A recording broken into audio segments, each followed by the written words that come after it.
Paz do Senhor, pastor. Boa noite.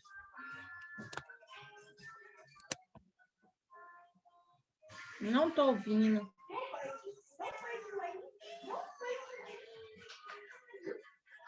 Não estou ouvindo. Será que o pastor está falando? Acho que deu agora já. Chegou? Chegou, pastor. Tá.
da Bíblia foram escritos em Babilônia, Egito, Ásia Menor, Grécia, Itália, né? Vários lugares diferentes um do outro. Se você olhar aqui, você vai encontrar dentro dessa configuração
sem versículos, sem capítulo, era um texto lido completo, né? Só depois da invenção da imprensa, através de Gutenberg, é que a Bíblia teve, na verdade, uma forma mais característica de livro. Antes, ela tinha formatos mais primitivos, né? E com a imprensa, ou seja, a forma de prensar as folhas, onde surgiram os primeiros livros, a Bíblia foi um dos primeiros livros a ser impresso no mundo, né? E daí ela começou a ter a forma que a gente tem hoje, ou seja, os livros, os capítulos e depois os versículos. Isso com os anos, essas divisões começaram a acontecer, né? Então, o tema central da Bíblia é o amor de Deus pela humanidade, né? Isso é a mensagem central da Bíblia. Todo o projeto de Deus é mostrar para o ser humano aquilo que ele fez para ou programou fazer, ou seja, o plano de Deus para a salvação da humanidade. Diante disso, nós encontramos desde o Gênesis até o Apocalipse, tudo concentra-se em Jesus, né? Todo o esforço da Bíblia, todos os escritos, todos os livros, Jesus aparece de alguma forma, porque ele é o alfa, ele é o ômega, ou seja, ele é o primeiro e ele é o último. Você vai encontrar Jesus no Gênesis, você vai encontrar ele no Apocalipse. Literalmente, ele diz, eu sou o alfa, eu sou o ômega, ou seja, eu sou lá em Gênesis e eu sou lá em Apocalipse. A Bíblia foi escrita em alguns materiais. Um deles é o papiro, né? O que é o papiro? O papiro era uma espécie de caniço, uma planta aquática que nascia às margens dos rios, né? E essa planta, que era muito interessante, que ela crescia mais ou menos até 1 metro, 2,5 metros, né? E ela tinha, melhor dizendo, ela crescia até 5 metros de altura, né? Mas ela tinha uma forma de ser usada. Ela não só era usada para escrita, ela era usada também para outras coisas, né? Se faziam outros tipos de trabalho com o papiro, além da escrita, né? E, por exemplo, o trabalho que era feito, né, aqui nessa visualização, podia fazer escrita, podia fazer arte, escrever, desenhar, podia servir até para outros tipos de trabalho, né? Então, essa era a forma de se trabalhar com o papiro. E depois nós encontramos outro tipo de material, que é o pergaminho. O pergaminho já era diferente, não era uma planta, era a pele de animais, animais preparados, tipo ovelhas, cabras, né? Antílopes e outros animais faziam parte do uso para o pergaminho. Então, ele ficava mais ou menos assim, como nós estamos visualizando em nossa imagem aqui do slide. E temos também o velino. Na verdade, o velino é um pergaminho, né? Porque o velino é a pele de filhotes de animais, né? O animal novo, mais novo. Então, por isso dava-se o nome de velino. E assim ficava a forma escrita da Bíblia, né? Ela tinha esse formato quando terminava-se o trabalho da escrita, era colocada no rolo, né? E assim ficava os rolos. Os livros da Bíblia eram desse formato, de rolos. Né? Como se escrevia? Se escrevia com uma pena. A pena era geralmente feita de junco do mar, que também era uma planta, né? E cortava-se o caniço ali, né? E dali produzia-se um tipo de lápis primitivo, ou seja, a pena, né? E essa pena molhava-se na tinta, que era feita de uma substância como carvão, cola e água. Essa era a mistura para a composição da tinta que se usava para se escrever nos papiros e nos pergaminhos, né? Mas havia alguns cuidados, não pense que isso era feito assim de qualquer forma, né? Havia aqui, ó, vocês vão ficar com os slides aí para ler com calma depois, mas os cuidados dos escritos que os judeus tinham era muito interessante, né? Os pergaminhos tinham que ser feitos com peles de animais cerimonialmente limpos, o trabalho era feito por judeus especializados, tinha uma regra com relação às linhas e às letras, né? A tinta era feita de uma forma especial, era em preto, né? O escriba tinha que copiar de um manuscrito autêntico e nunca escrever de memória.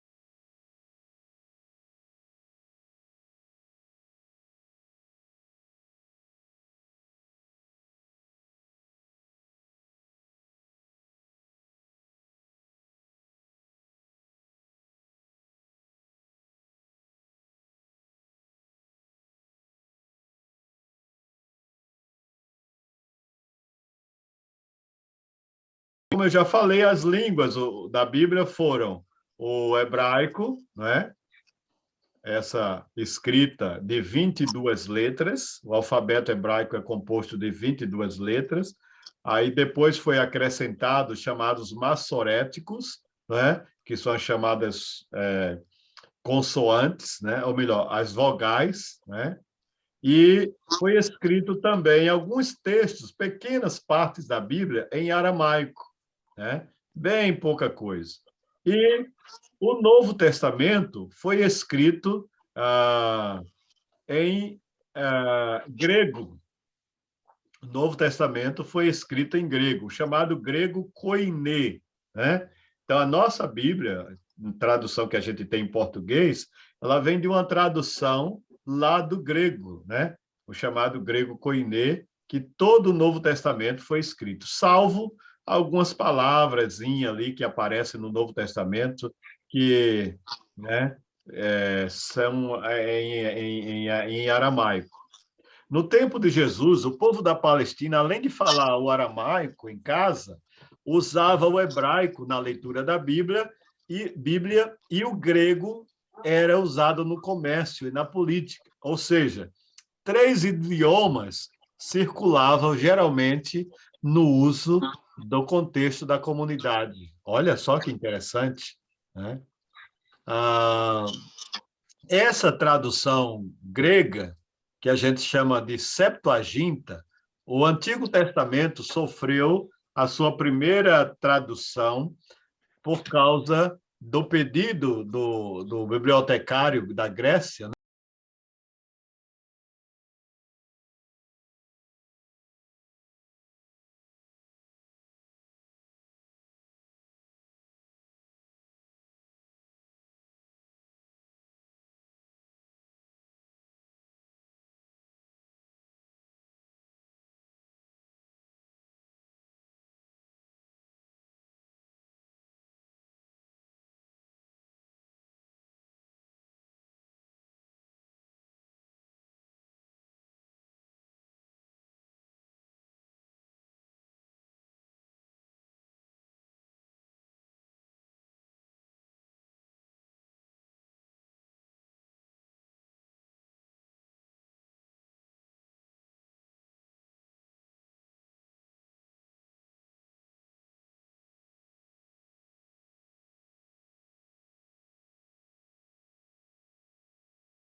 Perguntas? Dúvidas? Sandra, alguém está aí? Uma pergunta até aí? Uhum. Então, os slides estão aparecendo direitinho aí, né? Tá. Então, vamos em frente aí, né? Nós temos aqui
o conteúdo do livro é maior.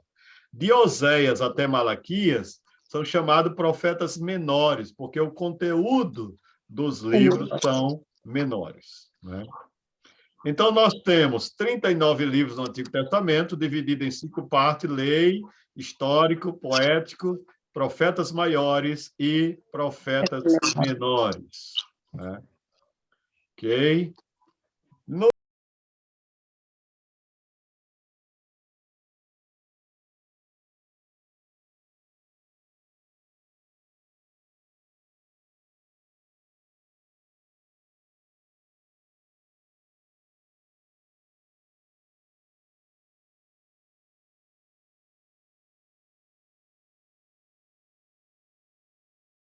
É o livro dos discursos e o livro do censo, onde o povo foi contado, por isso se chama Números. O livro de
Neemias e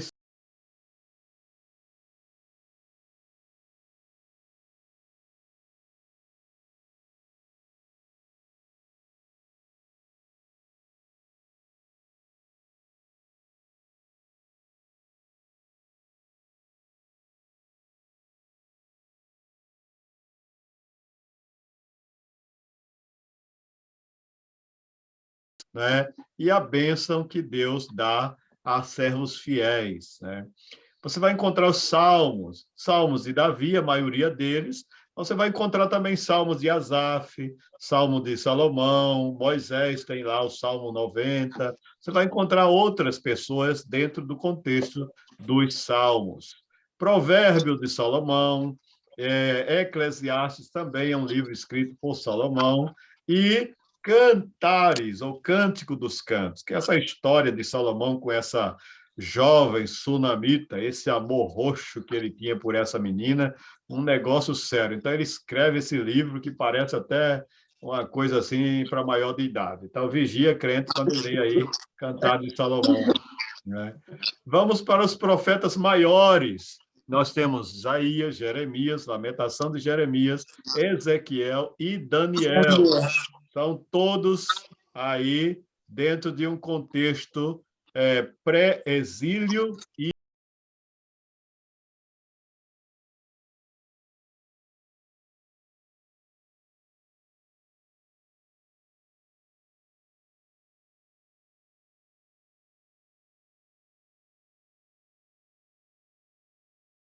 Zacarias e Malaquias. São, ao todo, 17 livros, os chamados livros proféticos. Perguntas? Eita, que a corrida é grande. Então, vamos em frente.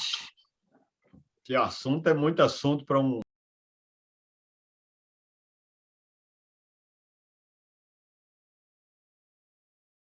né?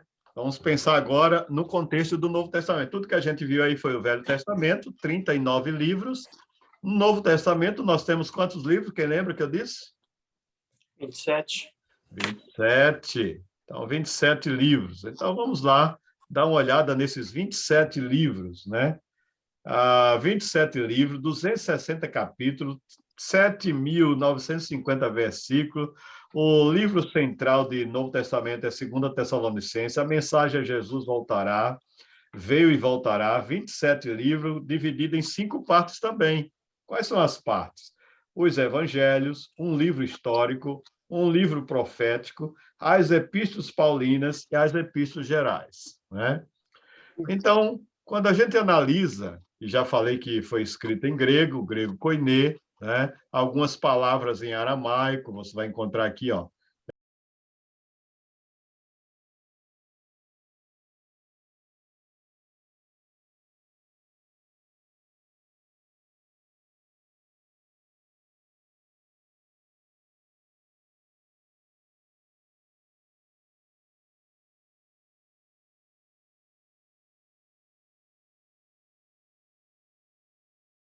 Quem são os 4 evangelhos? Mateus, Marcos, Lucas e João. Que bênção!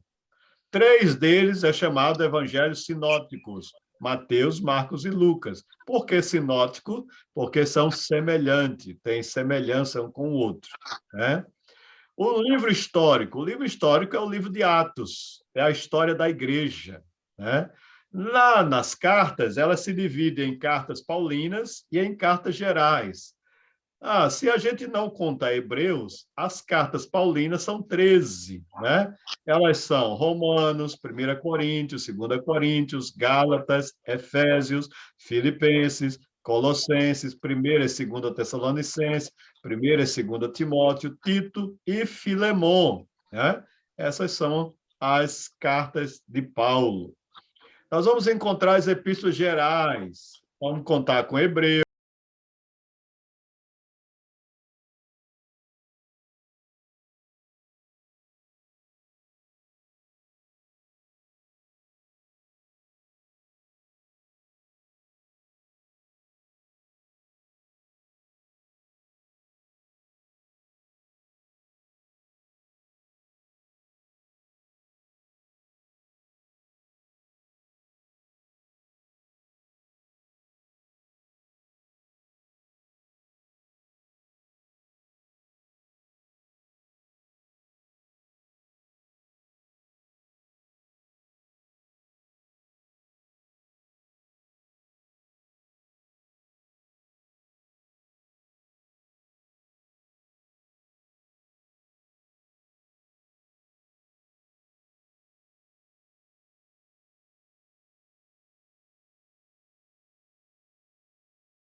maravilhosa. Filipenses, essa igreja que Paulo recebeu ofertas generosas, né? Colossenses, uma igreja que estava aí meio que querendo adorar anjo e tudo, mas depois voltou para o trilho. 1 e 2 Tessalonicenses, a igreja que estava querendo esperança, né? Sobre a volta de Jesus. 1 e 2 Timóteo, o jovem pastor Timóteo, essa carta foi escrita para ajudar ele na orientação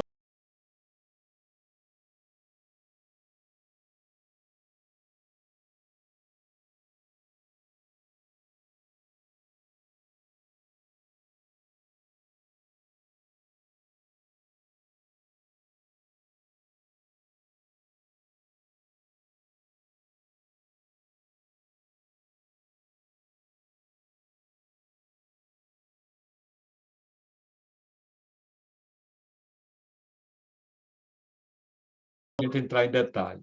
As epístolas gerais, Hebreus, que carta tremenda, gente. Tiago, o irmão do Senhor, né? Pedro, 1 e 2 Pedro, esse apóstolo assim que realmente se entregou de coração à obra de Deus. 1ª, 2ª, 3ª João, que é o mesmo João que escreveu o Evangelho e o João que escreveu o Apocalipse, né? Judas, esse servo de Deus, escreve essa pequena carta, mas de uma ajuda muito grande para termos cuidado com os falsos mestres. E o último livro, o livro de Apocalipse, que é também escrito pelo evangelista João, quando estava preso na ilha de Patmos. Esses são os escritos do Novo Testamento, né? E foram escritos em lugares diferentes. Todos os livros, tanto do Velho Testamento como do Novo Testamento, foram escritos em lugares diferentes, em datas diferentes, num período aproximado de 1.600 anos. 1.500 anos demorou o Velho Testamento e apenas 100 anos o Novo Testamento, né? Jesus é o tema central, dispensa comentário, né? E essa é a conclusão sobre a história da composição da Bíblia, Velho e Novo Testamento. Perguntas? Cada um, vou dar um intervalozinho de 30 segundos aqui para suspirar. Bem. Então, é bom que vocês vão ter esses slides e vocês podem rever a aula com calma depois, separar, ler o que eu não consegui dar para vocês, né? E vão pegando aí o macete aí. Agora, há muita coisa que eu estou dando, e você vai considerar comigo, que não está lá na apostila. E você diz, por que você está fazendo isso, pastor? Olha, primeiro que você é um curso bacharel em teologia. Eu acho que é a minha responsabilidade te dar um conteúdo a mais, enriquecer o seu conhecimento. Você pode depois não usar esse material, você pode não rever a aula, mas, olha, o que tem nesses slides, depois que você ler com calma, você vai ver que tem muito mais do que o que a apostila lhe oferece, né? Vamos para a inspiração da Bíblia. A Bíblia é um livro inspirado. O que é inspiração? Inspiração é a forma como Deus capacitou as pessoas a escreverem a sua palavra, né? Quando a gente fala de inspiração, a gente fala de Deus soprando a sua palavra no homem. E ele pega essa inspiração, ou seja, esse soprar de Deus na vida dele, essa manifestação da ação de Deus, né? E ele escreve isso. Esse escrito que esse homem produz no papel, através dessa inspiração, vira revelação. Então, a inspiração é o que Deus dá, é o soprar de Deus no ser humano, né? Então, quando você vai encontrar uma definição, homens movidos pelo Espírito escreveram palavras sopradas por Deus, as quais são a fonte de toda a autoridade para a fé e prática cristã, né?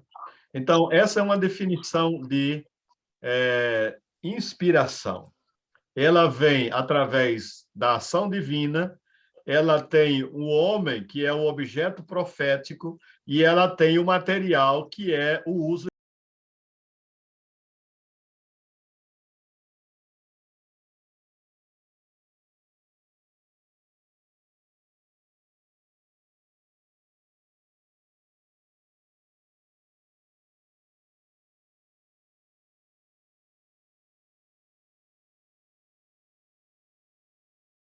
Profeta tinha que ir para algum lugar. O produto escrito é a revelação de Deus que nós temos até os dias de hoje, né? Então, trazendo isso numa imagem, olha, Deus escolhe o homem, esse homem recebe, através do soprar de Deus, na sua mente, no seu coração, a palavra, ele pronuncia essa palavra e ele escreve essa palavra. O produto dessa escrita chama-se revelação. O produto de receber essa escrita se chama inspiração. Então, o homem recebe e ele escreve. Então, a inspiração é o processo de receber a palavra. E ele, escrevendo essa palavra, é o resultado que nós chamamos de revelação, né? Então, a revelação diz respeito a essa exposição da verdade, né? Então, é quando você tem o escrito, a palavra de Deus hoje é a revelação. Nós temos a revelação de Deus para nós, né? Mas há uma diferença, é que para entender a revelação, eu preciso de uma outra coisa, que se chama iluminação. Então, a iluminação é a devida compreensão da verdade revelada, da verdade descoberta. Então, Deus ilumina o homem, esse homem produz a revelação escrita, e para que eu entenda essa revelação escrita, eu preciso da iluminação, né? Espero que você tenha entendendo o processo. O que é a iluminação? É a abertura do entendimento. Paulo, escrevendo aos Efésios, capítulo 1, verso 18, ele diz: tendo iluminado os olhos do vosso entendimento, para que saibais qual seja a esperança da vossa vocação e quais as riquezas da glória, da sua glória nos santos. Ou seja, deixa eu dizer isso aqui para você. Deus soprou, o Espírito de Deus deu ao homem capacidade de escrever o que Deus queria que ele escrevesse. O resultado dessa escrita se chama o quê? Revelação. Então, inspiração é que o homem recebe. Revelação é o que o homem escreve, produz. Os livros da Bíblia é revelação. E para entender a revelação, eu preciso da iluminação. Então, a iluminação é a operação do Espírito que me dá a compreensão das verdades da palavra de Deus. Então, quando a pessoa não lê a palavra de Deus, dependendo do Espírito Santo, ele não entende a palavra. Ele não tem iluminação. A Bíblia é um livro qualquer para todo mundo, mas ela se torna um livro com entendimento para quem tem o Espírito Santo e lê com humildade diante do Senhor. Espero que você tenha entendido a diferença entre essas três coisas, né? Então, olha, Deus dá a revelação através, né? Os profetas recebem essa revelação por meio da inspiração, eles produzem as escrituras e nós só podemos saber, entender as escrituras por meio da iluminação. Melhor do que isso, não tem como lhe explicar, não. Perguntas? Dúvidas? Maravilha.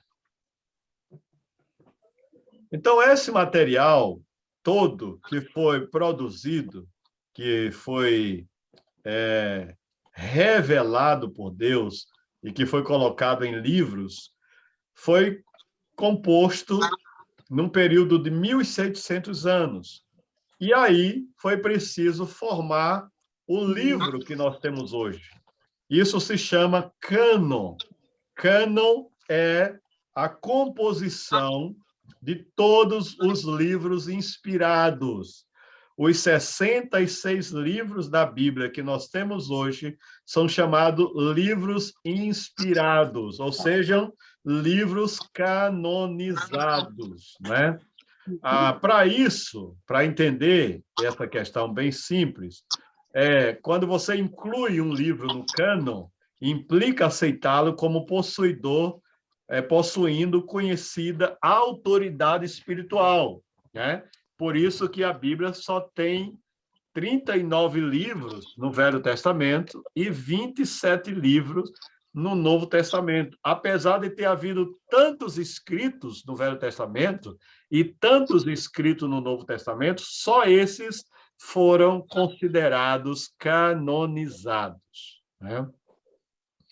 No Velho Testamento são esses aqui, né? A nossa imagem aqui. Alguns livros sumiram, a gente não sabe onde eles existem, desapareceram, né? Então, você vai encontrar referência dele na Bíblia, mas não sei onde eles foram parar, né? No Novo Testamento, 100 anos se passaram para compor todo o Novo Testamento e também a canonização, ou seja, para separar os 27 livros do Novo Testamento como livros inspirados por Deus, isso veio depois do ano 100, né? Quando João morreu, o último dos apóstolos, e aí foi composto, os pais da igreja juntaram esses livros, orientados pelo Espírito Santo, e compuseram um livro com 27 livros. Daí nasceu o chamado Novo Testamento. Eu estou resumidíssimo demais aqui o assunto para ganhar tempo para terminar essa aula ainda hoje, né? Então, são esses os livros do Novo Testamento considerados livros canonizados ou livros inspirados, né? E no ano 367 depois de Cristo, já era comum só usar os 27 livros como a gente tem até o dia de hoje, né? Alguns livros desaparecidos, Paulo escreveu algumas cartas que a gente não sabe o paradeiro, cartas a Coríntios, carta aos Laodicenses, palavras de João, a gente não sabe onde foi parar, né? E outra, os livros do Novo Testamento também não estão em ordem cronológica, não estão, né? O mais importante, resumindo aqui, é a harmonia da Bíblia. 40 autores aproximados, 1.600 anos, 3 idiomas, o hebraico, o aramaico, o grego, foi composta em 3 continentes, Europa, Ásia e África, e ela tem uma harmonia perfeita. Tremendo quando você lê a Bíblia e você diz, uau, o que é isso, né? Bom, eu vou deixar aqui um slide sobre os livros apócrifos, não está na nossa aula, não está lá na apostila. Olha, os apócrifos são aqueles livros que a Igreja Católica usa, tem lá na Bíblia deles, né? São espúrios, livros que não são considerados inspirados, canonizados. Quais são eles? Tobias, Judite, Esther, Sabedoria de Salomão, Eclesiástico, não confundir com Eclesiastes, Baruque 1 e 2, Macabeus, adições ao livro de Esther e Daniel, né? Ainda tem também os 3 jovens da fornalha, Bel e o dragão, a história de Susana, oração de Manassés, 3 e 4, Esdras, esses são alguns livros apócrifos. Tem aqui algumas coisas sobre eles, não vai dar para falar sobre tudo.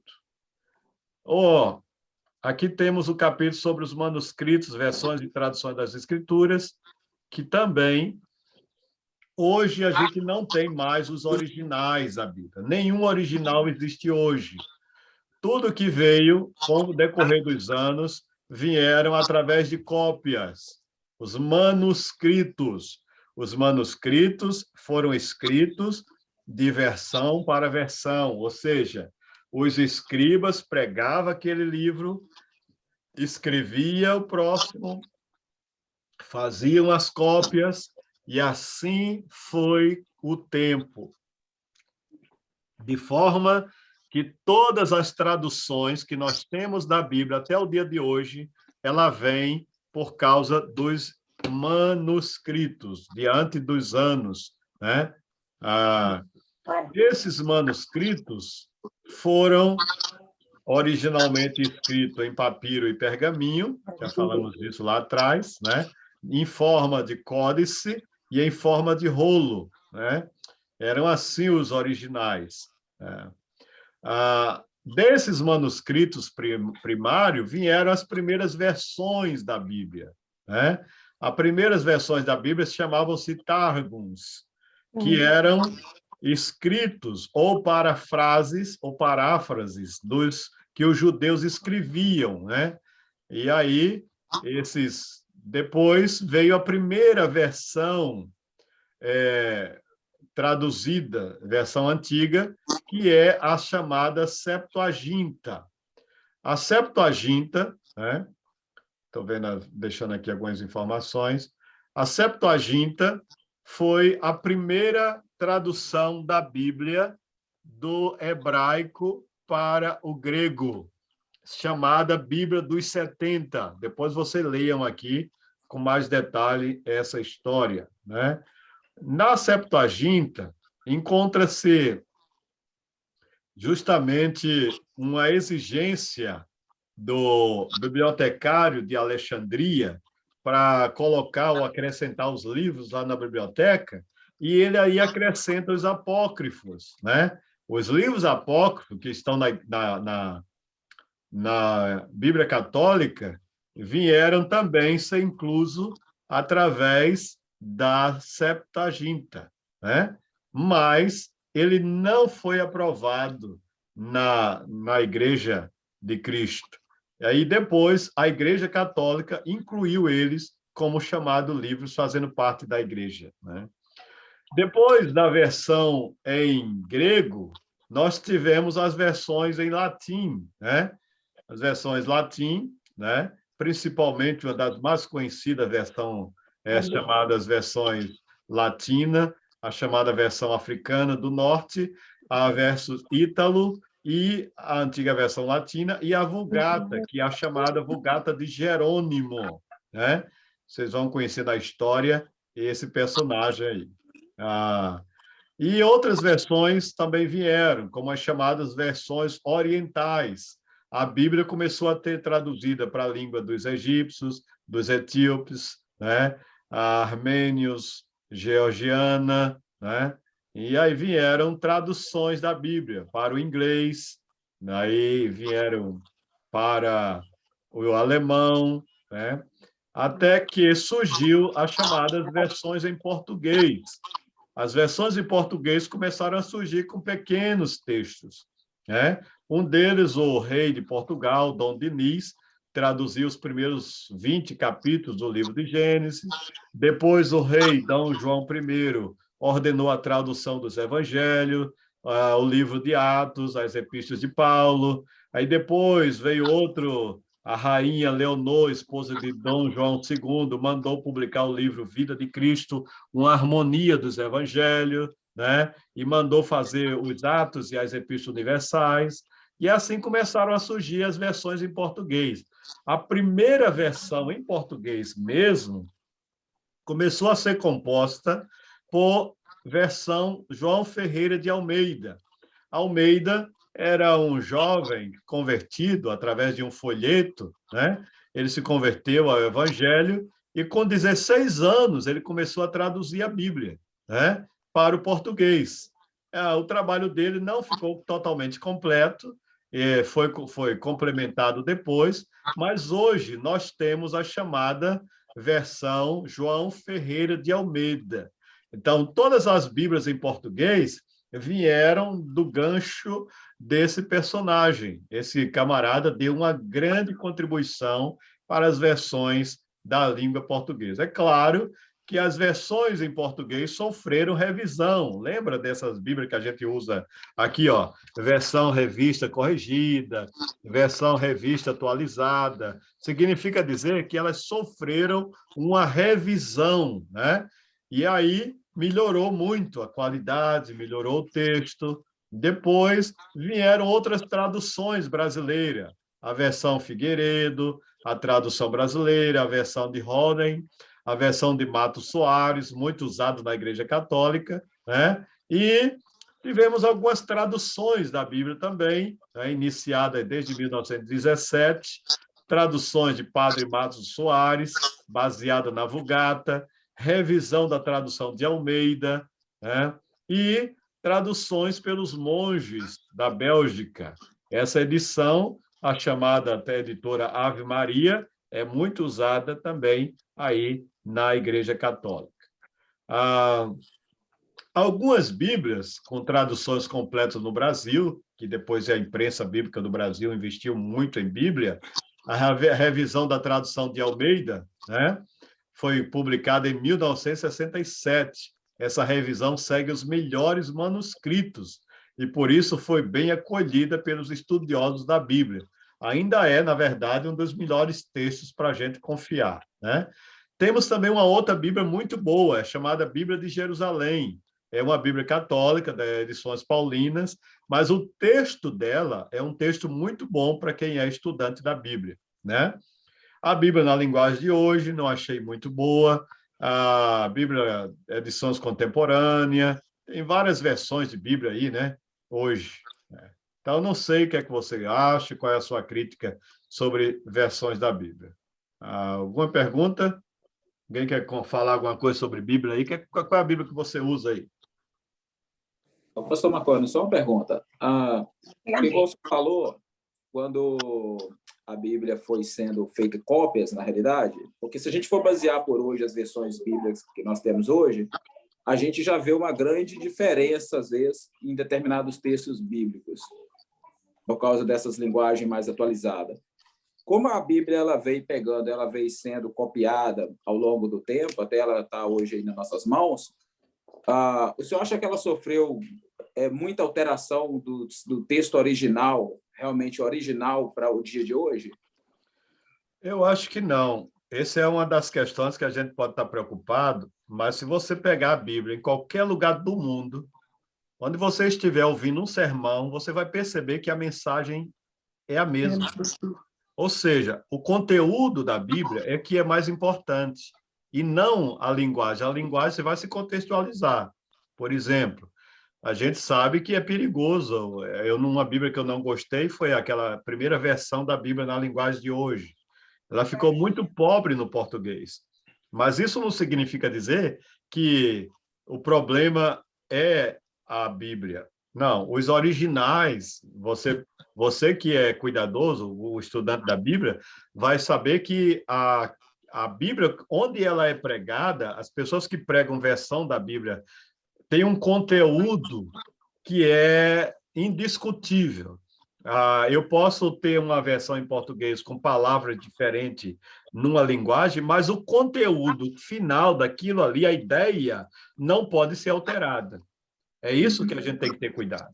É que se a ideia for alterada, aí sim, o texto foi adulterado, foi tal. Mas o fato de tentar explicar melhor a Bíblia não tira o mérito dela ser autêntica, né?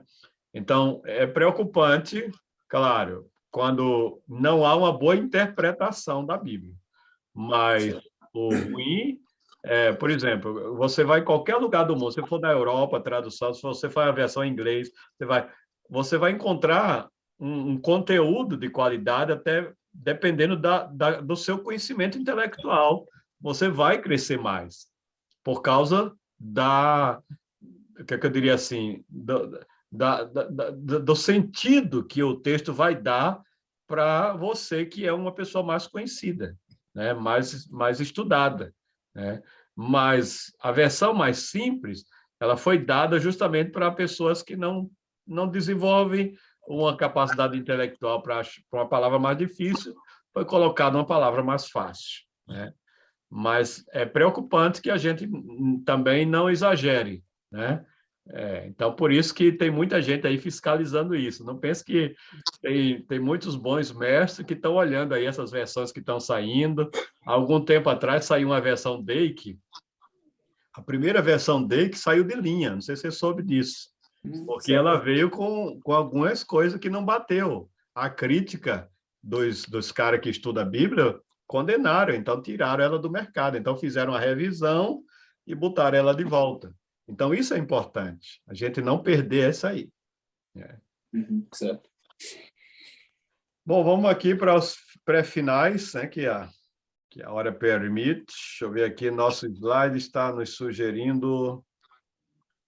A última parte aqui, olha, gente, para a gente ter uma confiabilidade na Bíblia, as grandes descobertas às margens do Mar Morto. Isso foi uma grande descoberta mesmo. Alguns pastores, passeando, procurando suas cabras, suas crias, e eles se depararam com algumas cavernas E essas cavernas, naquelas montanhas aqui no chamado, à margem do Mar Morto, no chamado Qumran, é uma região muito desértica, apesar de ter esse Mar Morto aqui com águas salinas no último, né? Por volta de 1947, eles acharam dentro de algumas cavernas jarros, vários jarros. E dentro desses jarros continha várias cópias de manuscritos. Manuscritos esses que eram desde o tempo de Isaías, né? Olha bem, esses manuscritos que foram encontrados datavam aproximadamente dali por volta do ano 2, né? Até o ano... Deixa eu ver se eu tenho essa data aqui com mais precisão. Do ano... foram produzidos entre 1168 a.C. a 233, né? Só que esses manuscritos, eles foram encontrados dentro de jarros, fragmentos deles, gente, ou aproximadamente 173 manuscritos da Bíblia hebraica. Ou seja, tinha vários livros, né? Inclusive apócrifos, né? Só na Caverna 4, os fragmentos encontrados são em número de 382 manuscritos diferentes, né? Essas cavernas, que foram aproximadamente 11 cavernas, alguns livros achados, 34 cópias do livro de Salmos, 27 cópias do livro de Deuteronômio, 24 cópias do livro de Isaías, Gênesis e outros materiais. Isso foi uma descoberta tão interessante, que, comparado a esses manuscritos de mais de 2.000 anos atrás, ou quase 2.000 anos atrás, comparado com hoje, eles são praticamente idênticos. Significa dizer que a fidelidade dos camaradas que faziam esse trabalho e essa descoberta hoje foi para esses críticos da Bíblia. A Bíblia é um livro aí, foi escrito tal, ninguém sabe se é verdade. Aí Deus faz com que essas pessoas encontrem esses manuscritos de 2.000 anos atrás. Isso é extraordinário, porque Isaías é escrito 700 anos antes de Cristo. E esses originais batem exatamente com o que nós temos hoje. Deu para entender? Gênesis, escritos de Gênesis tão idêntico com o que nós temos hoje. Então, para finalizar essa aula, a gente tem o conforto de Deus revitalizar na história de que a sua palavra é a verdade. Seca-se a erva, murcha a flor, mas a palavra do nosso Deus permanece para sempre. Então, que bênção essa descoberta. Esses manuscritos estão andando pelo mundo, nos museus, aqui no Museu da Bíblia de Nova York, né? E Jerusalém, todos os museus da Bíblia, as cópias desses manuscritos estão circulando o mundo para dizer o quê? Para dizer que Deus é fiel à sua palavra. Amém. Deus abençoe a todos, né? E aí, vamos aqui para essa chamada, senão eu perco meu emprego aqui, né? Hoje só temos 6, né? Temos a Nice. Deixa eu pegar aqui o papel aqui para escrever o nome. É a Chanel. Né? Chanel. Chanel? Aqui. Ah, sim. Nice Moreira. Temos aqui o Gleick. Não, Chanel. A Gláucia, é? Gláucia e o... Ao lado da Gláucia. Fabiano. A minha memória é devagar. Temos ali Alexandre Santos.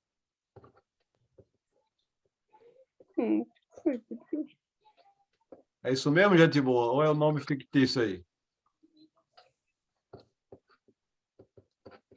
É isso mesmo, Alexandre Santos. E aí, Cristiane Leal. Tá quietinha demais hoje aí, Cristiane. Tô quietinha. O Elvis Ah, pastora Cristiane, tá quietinha. da Silva. Não, para. O Elvis da Silva. 1, 2, 3, 4, 5, 6, 7. É isso mesmo? Então, pronto. Fechamos a conta. Gente, vamos agradecer a Deus por hoje. Pai, obrigado por estarmos em tua presença. Dá-nos uma noite de paz, um sono reparador. Aos teus filhos que amanhã todos nós teremos um novo dia com a tua bênção e graça. Abençoe essa escola, pastor Prestes, concedendo a tua direção e graça sobre a vida dele.